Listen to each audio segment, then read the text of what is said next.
భీమసేన వారి ఆధ్వర్యంలో జరుగుతున్నటువంటి కారంచేడు నరమేధానికి 40 ఏళ్లపై సదస్సు కార్యక్రమానికి సభాధ్యక్షత వహిస్తున్నటువంటి రాజేంద్ర ప్రసాద్ గారికి, అదేవిధంగా ఈ కార్యక్రమానికి ముఖ్య అతిథులుగా విచ్చేసినటువంటి బాబురావు గారికి, భగత్ సింగ్ గారికి, అదేవిధంగా సులోచన గారికి, గూడూరు సీతామహాలక్ష్మి గారికి, అదేవిధంగా వేదిక పైన ఉన్నటువంటి వివిధ హోదాల్లోని పెద్దలకి, వేదిక కింద ఉన్నటువంటి ప్రతి ఒక్కరికి కూడా జై భీమ్ తెలియజేస్తూ నాకు ఈ అవకాశాన్ని ఇచ్చినందుకు ప్రత్యేకంగా ధన్యవాదాలు తెలుపుతున్నాను.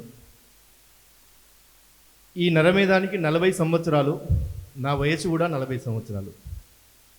సరిగ్గా 1985వ సంవత్సరంలోనే నేను పుట్టాను. నేను పుట్టినప్పటి నుండి ఈ విషయం వింటూనే ఉన్నాను. నేను పుట్టినప్పటి నుండి ఈ విషయం వినడంతో పాటుగా మరి ఈ విషయానికంటే ముందుగా ఈ జాతులపైన వేల సంవత్సరాలుగా దాడులు జరుగుతూనే ఉన్నాయి. ఆ దాడులకు విముక్తి భారత రాజ్యాంగం 1956 అని చెప్పేసి మనం చెప్తూ ఉన్నాము. అప్పటి నుండి కూడా మన పైన అనేక రకాల వివక్షతలు, అవమానాలు, దాడులు, అత్యాచారాలు జరుగుతూనే ఉన్నాయి. వీటన్నింటికీ కూడా పరిష్కారం ఒకటే అని చెప్పేసి ఇందాక మనం పూలమాల వేసినటువంటి బాబాసాహెబ్ అంబేద్కర్ గారు political power is the master key which we can open each and every lock అనేటువంటి ఒక వర్డ్ చెప్పాడు, ఒక నినాదం చెప్పాడు. దానికోసం బోధించు, సమీకరించు, పోరాడు అనేటువంటి ఒక స్లోగన్ కూడా చెప్పాడు. ఇక్కడ ఉన్నటువంటి వేదిక పైన ఉన్న వాళ్ళము, వేదిక కింద ఉన్న వాళ్ళము ప్రతి మీటింగ్లో, ప్రతి వర్ధంతి జయంతి సందర్భాల్లో కొనసాగిస్తాం బాబాసాహెబ్ అంబేద్కర్ ఆశయాలను అని చెప్పని నినాదాలు గట్టిగా చేస్తూనే ఉంటాం. అయినా కూడా 40 సంవత్సరాల నుండి ఆ మృత వీరుల యొక్క ఆ మరణాల గురించి మాట్లాడుకుంటూనే ఉన్నాము. మరి ఇవి నిరోధించడానికి కానీ, నిర్మూలించడానికి కానీ, వీటికి ఒక ఫుల్ స్టాప్ పెట్టడానికి కానీ మనం ఏం చేస్తున్నామో అనేటువంటి ఒక ఆలోచన మాత్రం చేస్తూనే ఉన్నాము. మరి ఆచరణ సాధ్యం కావడం లేదు. మరి దీనికి కారణం ఏంటి? ఈ వేదిక ద్వారా మనము ఇందాక సభాధ్యక్షులు వేదిక పైన ఉన్నటువంటి కొందరు చెప్పినట్లుగా భవిష్యత్తులో మళ్ళీ ఇలాంటివి జరగకూడదు, దానికోసం మనం ఐక్యంగా ఉండాలి, ఐక్యంగా ఉండడం కోసం ఏం చేయాలి అనేటువంటి ఒక ఉద్దేశంతో ఈ కార్యక్రమం పెట్టుకున్నాము అని చెప్పి అన్నారు సార్. మరి ఎంతసేపు మనం ఐక్యంగా ఉండడం కోసమే ప్రయత్నం చేద్దామా? ఇప్పుడు ఈ సమావేశ మందిరంలోకి వచ్చేటప్పుడు కొన్ని కరపత్రాలు ఇచ్చారు సార్. ఈ కరపత్రాల మీద కొన్ని డిమాండ్స్ ఉన్నాయి సార్. ఈ డిమాండ్ ఎవరి ముందు పెడుతున్నాం మనము? ఇక్కడ ఉన్నటువంటి కరపత్రంలో ఉన్నటువంటి డిమాండ్లు మనం ఎవరి ముందు పెడుతున్నాము? మన పైన దాడులు చేసి 40 సంవత్సరాల క్రితం ఈ నరమేధానికి కారకులైనటువంటి ఆ పాలకుల ముందు పెడుతున్నాం సార్. మరి ఈ డిమాండ్లు నెరవేరుస్తారా? ఈ డిమాండ్లు నెరవేరుస్తారా? ఎవరు నెరవేర్చాలి డిమాండ్? ఈ డిమాండ్ వాళ్ళే నెరవేర్చాలి. మరి ఈ 40 సంవత్సరాల నుండి మనువాదానికి మరణ శాసనం రాస్తున్నామిదిగో, కౌటిల్యానికి పాడెకట్టలు మోస్తున్నామిదిగో అనేటువంటి పాట కూడా 20 సంవత్సరాలు 30 సంవత్సరాలు అవుతుంది. మరి మరణ శాసనం రాస్తున్నామా? పాడెకట్టెలు మోస్తున్నామా? మరి మోయడం లేదు కదా. మరి దీనికి ప్రధానమైనటువంటి ఫలితం ఏంటి? ఫలితం రావాలంటే మనం ఏం చేయాలి?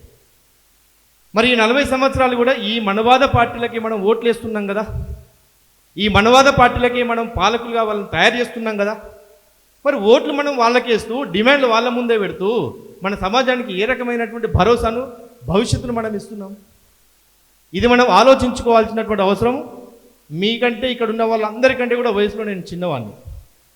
మరి మాట అనకూడదు, అనాలో అనకూడదు నాకు తెలియదు. మరి దీనికోసం ఏం చేస్తున్నాం మనం?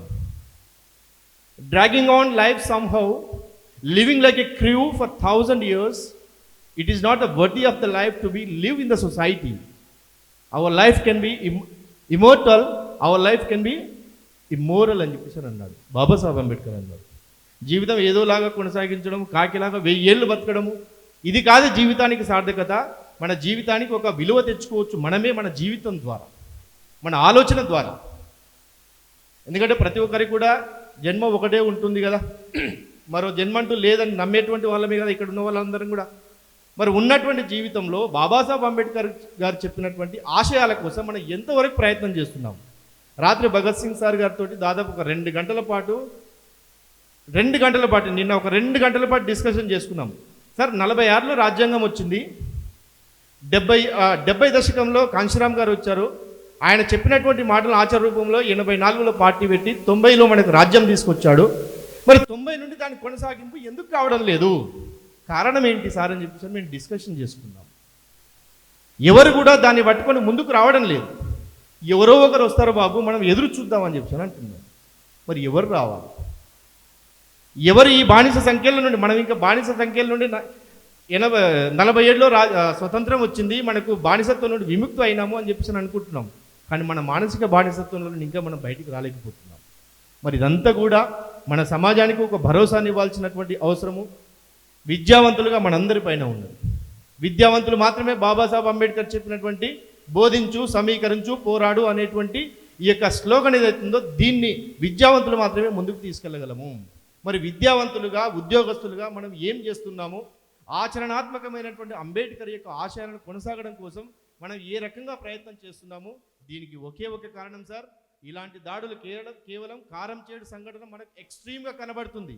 అది జరిగిన తర్వాత వేల సంఖ్యలో, లక్షల సంఖ్యలో దాడులు జరుగుతూనే ఉన్నాయి. అదొక్కటే కాదు, వేల సంఖ్యలో, లక్షల సంఖ్యలో దాడులు జరుగుతూనే ఉన్నాయి. అది ప్రారంభం కాదు, ముగింపుకు ఉంటుందని చెప్పేసి అని కూడా గ్యారంటీ లేదు.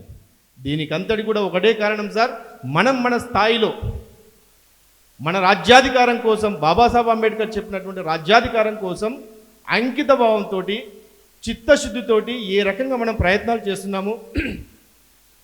ఎందుకంటే ఇంక మన ఎరా అయిపోతుంది. మన ఎరా అయిపోయిన తర్వాత వచ్చేటువంటి భవిష్యత్తు, ఇందాకనే సార్ చెప్పారు రాజ్యాంగం ప్రమాదంలో ఉన్నది. మరి రాజ్యాంగం కంటే ముందున్నది మన ధర్మం ఉన్నది. మన ధర్మంలో మనకు ఉన్నటువంటి పరిస్థితులు ఏంటి? చదువుకోవడానికి మనకు హక్కు లేదు. మరి భవిష్యత్తులో మన పిల్లలు, వాళ్ళ పిల్లల యొక్క భవిష్యత్తు కూడా మళ్ళీ మనవాదంలోనే వాళ్ళు గడపాల్సి వస్తుంది. అది రాకుండా ఉండాలంటే భారత రాజ్యాంగం చేతిలో పట్టుకొని మనం ఏం చేయాలి అనేది ప్రతి ఒక్కరు కూడా ఆలోచించాలని, దీనికోసం మనందరూ కూడా దళితులకు, బహుజనులకు మనకు రాజ్యాధికారమే ఈ దాడులకు ప్రధానమైనటువంటి పరిష్కారం అని మీరందరూ కూడా ఆలోచించి ఆచరణపూర్వకంగా దీనికోసం ప్రయత్నం చేస్తారని ఆశిస్తూ నాకు సమయం ఇచ్చినందుకు ధన్యవాదాలు. Thank you very much sir. Audience నుంచి